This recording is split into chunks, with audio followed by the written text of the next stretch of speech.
नमस्ते मित्रांनो, लग्नाची बेडी या मालिकेच्या होणाऱ्या पुढील भागामध्ये आपल्याला असं पाहायला मिळणार आहे की इकडे सिंधू काही केलं तरी घरातील कोणाचंच ऐकत नाही आणि गोदा मावशीला म्हणते, चल मावशी आत्ताच्या आत्ता आपल्याला इथं थांबायचं नाही असं म्हणून ती बॅग घेऊन दरवाजापर्यंत जाते। नेमकी त्या क्षणी राजश्री बाहेर येते आणि तिला म्हणते, सिंधू थांब।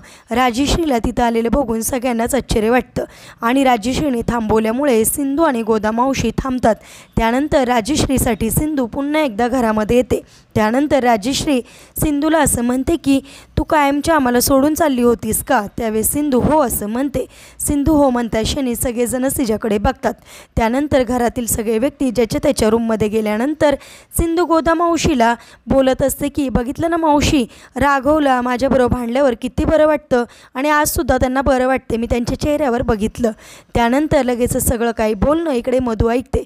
मधू लगेचच सिंधूला असं म्हणते की तुला कसं काय माहिती राघवला, तू कशी काय ओळखते ग राघवला असं बोलता क्षणी लगेचच आता इकडे सिंधू मधूला पुन्हा एकदा वेड्यात काढत सावीचा पत्ता मिळवत असताना आपल्याला पाहायला मिळणार। असेच मालिकेच्या पुढील अपडेटसाठी तुम्ही आपल्या रंजक मराठी चॅनलला नक्की सबस्क्राईब करा। थँक्यू।